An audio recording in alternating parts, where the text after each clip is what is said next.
आजी बघ ना, पिंकी म्हणते की कुकीजच्या जारवर फक्त तिचा हक्क आहे, कारण तिने तो आधी पाहिला. हो तर जो आधी बघतो त्यात ते सामान असतं. अरे रे, तुमच्यात तर जंगलातल्या प्राण्यांसारखीच पंचायत सुरू झाली की. काय? प्राण्यांची पण पंचायत असते? हो तर. एकदा तर जंगलात एका सफरचंदाच्या झाडावरून अशीच मोठी पंचायत भरली होती. कोल्हा, हत्ती, गरुड सगळे तिथे हजर होते. जंगलातल्या सर्वात जुन्या वडाच्या झाडाखाली पंचायत भरली होती.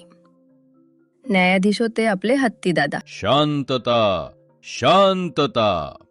आजचा मुद्दा आहे नदीकाठचं सफरचंदाचं झाड कोणाचं?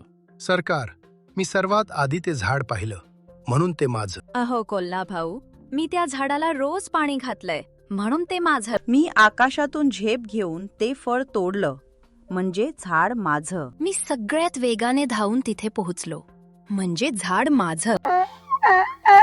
आणि मी त्या झाडाखाली उभा राहून गाणं गायलं म्हणून झाड माझं. अरे गाढवा, तू गाणं गायलंस म्हणून झाड तुझं कसं होईल? मुलांनो, आता मला सांगा, कोणी पाहिलं, कोणी पाणी घातलं, कोणी गाणं गायलं? आता हत्तीदादा कोणाच्या बाजूने निकाल देतील? कोल्हा काही नवीन लबाडी करेल का? मला वाटतं कोल्हा फळांची पेटी घेऊन पळून जाईल. नाही, हत्ती दादा स्वतःच सगळी फळं खातील. कोल्हा हत्तीच्या जवळ गेला आणि म्हणाला, दादा, आपण दोघं वाटून घेऊया का? हत्तीला खूप राग आला.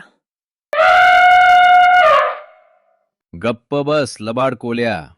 निकाल असाय की फळं गरुड तोडणार, हरिण ती वाहून आणणार, गाय ती सगळ्यांना वाटणार आणि गाढव त्या सगळ्यांच्या संरक्षणासाठी तिथे उभा राहणार. आणि कोल्हा? कोल्हा फक्त लांबून बघणार, कारण त्याने कामात मदत करण्याऐवजी फक्त मालकी गाजवायचा प्रयत्न केला. तर मुलांनो, काय शिकलात? कोल्ह्यासारखं फक्त माझं माझं केलं की हातात काहीच उरत नाही. समजलं आजी? एकत्र मिळून काम केलं तर सगळ्यांना फळ मिळतं. आणि लबाडी फार काळ टिकत नाही. अगदी बरोबर. म्हणूनच आपल्या चॅनलचं नाव आहे संघर्षाच्या धमाल गोष्टी.